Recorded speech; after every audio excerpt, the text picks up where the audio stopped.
Welcome to the Multiply Your Success podcast, where each week we help growth-minded entrepreneurs and franchise leaders take the next step in their expansion journey. I'm your host, Tom Dufour, CEO of Big Sky Franchise Team. And as we open today, I'm wondering if you have ever run into a legislative hurdle or some kind of legal roadblock in your industry or with your business locally. Maybe it was some sort of unnecessary regulation or law that was created by people that maybe are not as familiar with your industry as you, or maybe it's a law or a rule that had been in place for a long time, maybe 100 years or more, and it's just irrelevant today. It doesn't make any sense. Well, our guest today is Jen Legere, and she shares with us how she decided to take action in her local state to change the law to support her industry, which then led to a way to help her franchise system grow as well. And I'm so excited for Jen to be here. She's a longtime client, someone I've known for many years, and I just think she's excellent and wonderful, shares great insights throughout this interview. Now, Jen is the founder of Place to Grow, and she's a recognized innovator in holistic learning practices for children and sustainable business practices in early childhood education. Her background in natural science, math, early literacy, and business management is coupled with an enthusiastic approach to discovery and creativity. Place to Grow, her business, was chosen as the 2022 New Hampshire Small Business Association Woman-Owned Business of the Year. You're going to love this interview, so let's go ahead and jump right into it.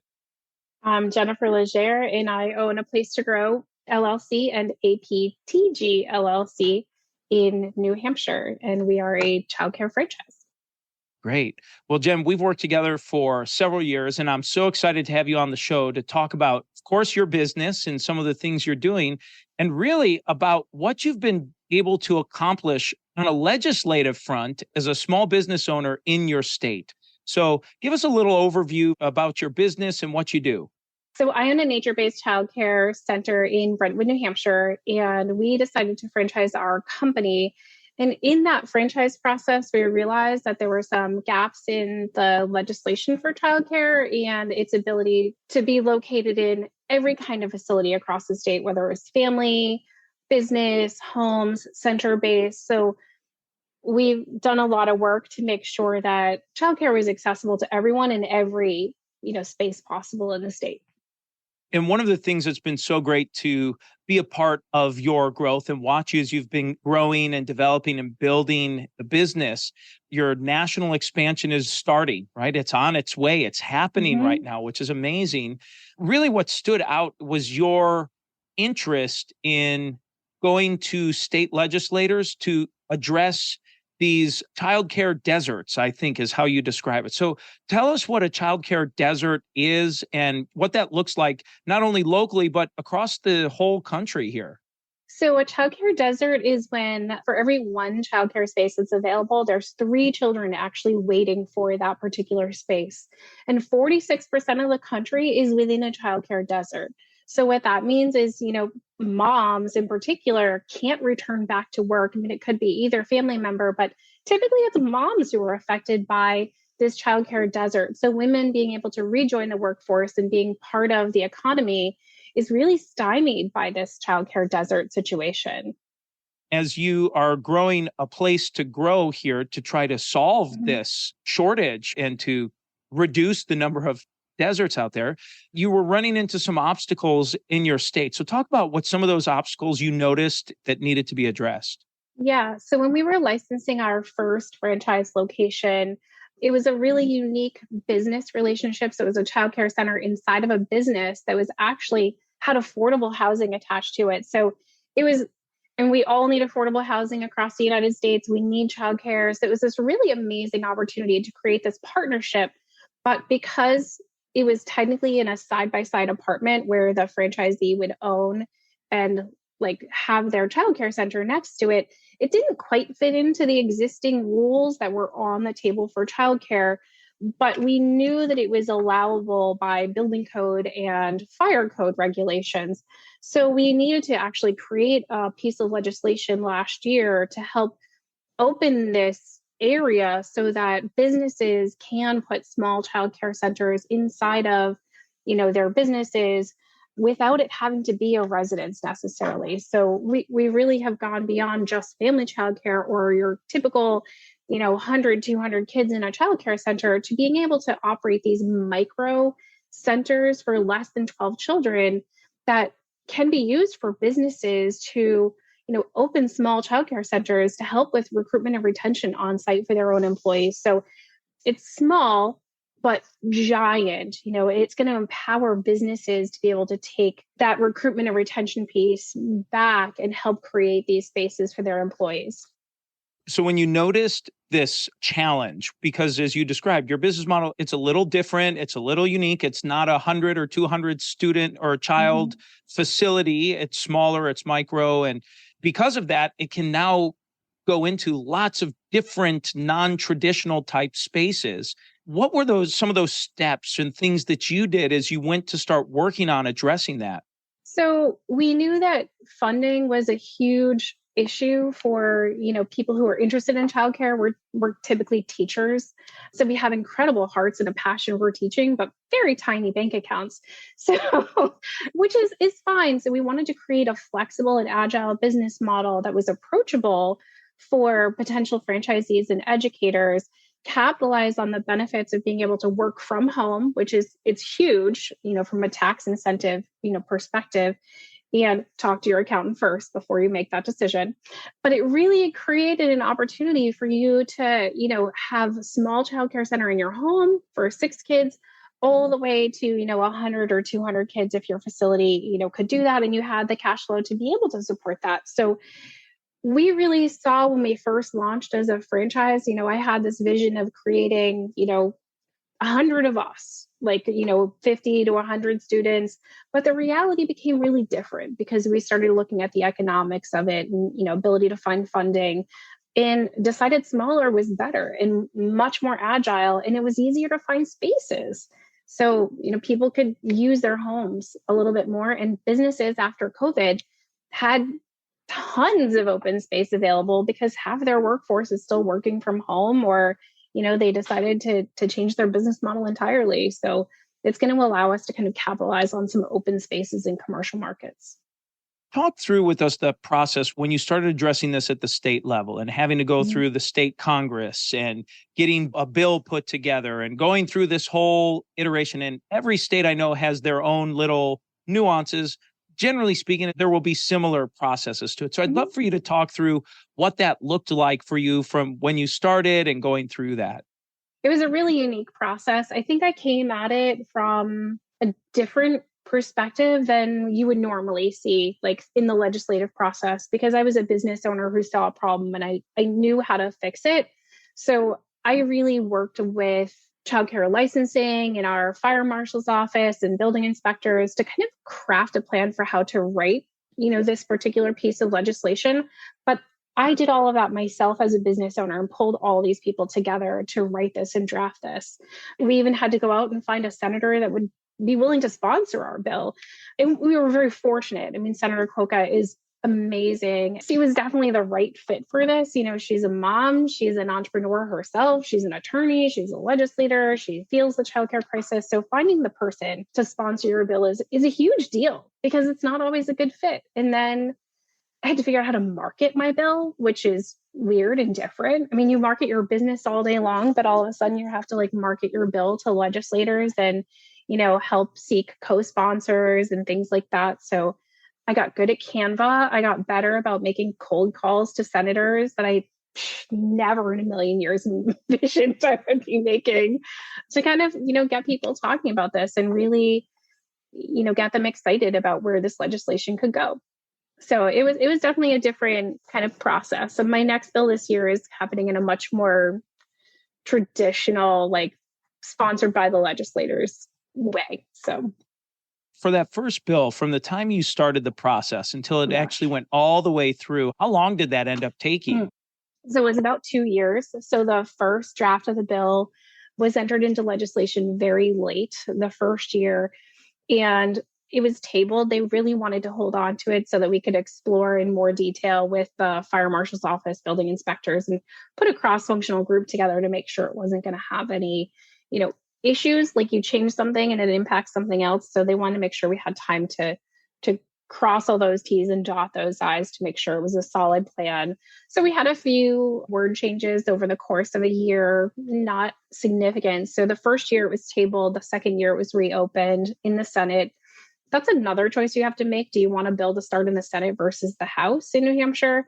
The Senate's very small. The House has over 400 people who have to agree on something versus 50 something. So where you start is a conversation to be had.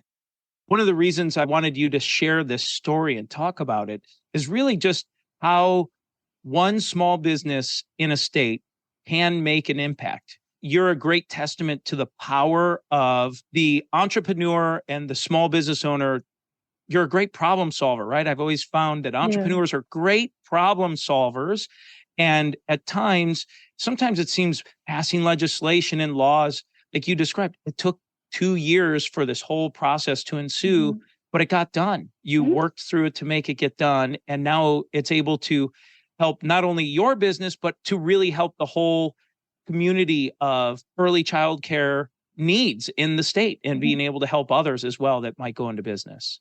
Yeah, it's been an interesting experience. And after the first round, the first law, it actually went into effect. It was signed into effect this past July, and it'll take another year to go into effect. So from the time you write it to the time it goes into effect, we're actually looking at a 3-year time period. I think our next piece of legislation will go a lot faster. It'll be about 1.5 years in its total turnaround time. But that creative problem solving as a business owner is so important. You're the only one who knows your business inside and out and can really understand all the little nuances and how those legislative and law pieces work together. So, these legislators come from hundreds of different fields and could be retired and aren't connected to the industry anymore. So it's really important as business owners that we come to the table with our expertise and pair with our legislators to make a difference and to help inform them. So actually, I participated in the Goldman Sachs 10,000 Small Businesses program. And a big part of that program is their Voices program, where it starts to talk about empowering you to talk about advocacy and work with your legislators at a local, state, and a national level. And finding my voice out of that program has been truly empowering. It has been the change that I needed to grow my business. Jen, this is a great time in the show where we like to ask every guest the same 4 questions. And the first question we ask is, have you had a miss or two on your journey and something you learned from it? Yeah. So I think one of the misses that we had done a lot of growth in our business. We bought a new location. We were finally established, and being able to buy this location as a single female business owner was really empowering for us. I felt like we finally made it. We had 13 acres. We had a building. It was ours. We had done a ton of work, and I was super excited about it. Childcare was kind of at the cusp of being an issue at that point. Really, the desert wasn't quite so extreme at that point. And, I thought we were doing great things. So I had applied to be the Woman-Owned Business of the Year through the SBA. And we were actually, our bank sponsored us that year, which was super exciting to feel like, it's not like I feel like we're doing good things, but our bank thought we were doing good things, but we were turned down, which was a little bit hard, but I don't ever stop. So, I continue to grow and pursue making things bigger and better over time. So it definitely felt like a miss, but it's turned into a win. Wonderful. Well, let's talk about the other side. Let's talk about a make. We were able to convert this into a win. I definitely did a lot of growth in our business. We franchised the company from our first loss to the time we reapplied again. We had franchised the company. I actually participated in that Goldman Sachs 10,000 Small Businesses program. And out of that program, it really taught me what I was good at, which was a lot of stuff. I had no idea that you put me in a room with 30 other business owners, and I finally looked around and went, oh, I'm one of them. I belong. I'm not just, a babysitter like you get in childcare all the time. I am truly a powerful businesswoman. So I think that program really changed my mindset. And when the Business of the Year applications came out again that following year, I was like, you know what? I'm going to throw my hat in that ring. We're going to do it again. And no one sponsored me. I did it myself this year, which is, I think, unorthodox. Most people would have someone do a sponsorship for them. And I won. I was the 2022 New Hampshire SBA Woman-Owned Business of the Year. And that has just been a truly amazing and powerful experience to, you know, put those laurels on my head and to celebrate that win. But it has empowered a lot of other women along the way. So it's great. Well, let's talk about a multiplier, Jen, that you've used maybe to grow yourself personally or professionally, or maybe one of the businesses you've been involved with. So my multiplier is probably very unique. I was a single mom. I was a single female business owner for close to 20 years. And being a mom is super important to me. So my focus was definitely on, my single business operation in New Hampshire. And as they started to age, I started to date and do other things, and actually met the man of my dreams and got married again. And, so my vision started to change as my kids were aging. I was like, well, I need more. I don't want to work in the business. I want to work on the business. And I have more time that I can do bigger things to impact and create change for the childcare community. So really getting older, my kids becoming more independent, and that bridge, into marriage and preparing a lifestyle. My husband lives in the Florida Keys. I lived in New Hampshire, was a really different place to be. So again, we needed to have an opportunity where I could work on the business and not in the business. So we chose to franchise through Big Sky, which was awesome. So yeah. Great. Thanks, Jen. And the final question we like to ask every guest is, what does success mean to you? I think the most important thing to me, it's actually two things. One is to be able to give back to communities. This childcare desert situation is dire. It creates a huge amount of stress for families, women, communities. And being able to create a childcare center that is agile and supports our community needs and becomes like a focal point of a community is so important to me. We give back to our community. We have a food pantry, that we share. We've given, money to our local library, and we support a lot of local events, even including our sportsmen in town. We open our 13 acres in hunting season when we're not in school for others to be able to use. So it's little ways that we can give back, which is really important, but also being able to empower other women entrepreneurs. I feel like, especially in childcare, we're teachers, we're babysitters, and we're looked down upon, and no one really perceives us as business owners. And we've done a lot of work in the industry for the last, I would say, 10 years of really rising to establish ourselves as strong business leaders. And our business model really continues to support other people who want to come into this industry and remain strong and become these entrepreneurs. So I love the fact that our youngest entrepreneur is 26. She owns her own company. She lives on her own now, no longer has to live in a roommate situation with 6 other roommates. And, she's building, an incredible franchise for herself that she can have for the rest of her life. So I just think that's really powerful. I would say this, Jen, you have been impressive from the moment we first met. So I had no doubt in your skills and talent as an owner. It was evident from the first time we met several years back. So really appreciate you sharing your story here. And before we go, is there anything you were hoping to share or maybe get across that you haven't had a chance to yet? I just think it's really important for people to keep an open mind when you're looking at building a business and what is meaningful to you, because you want to make sure that they coincide. Your business is meaningful to you. And I love the fact that mine is, makes a difference in communities and empowers other women. So the value of what I do, I don't feel like it's work at all, ever, any day. My husband thinks it's work. But I just think this is fun, and I get to play and do what I love doing, which makes it totally worthwhile. So I love it. If someone's listening in and they say, wow, I love what Jen's doing, I'd love to get involved with her franchise, or maybe I know someone who might, or maybe they're a small business or a local business owner saying, I'd love to get involved with some legislation for my industry in my state or my local municipality. How can someone find out a little bit more about what you're doing and get in touch with you? Yeah, so you can contact us through our website at aplacetogrow.com, aplacetogrow.com.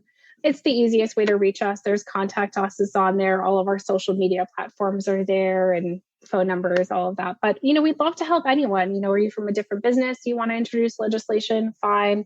You've thought about childcare and creating a childcare business. We'd love to help you. You're a business and you have a need and you're like, how do I bring childcare into my business? We can help you with that too.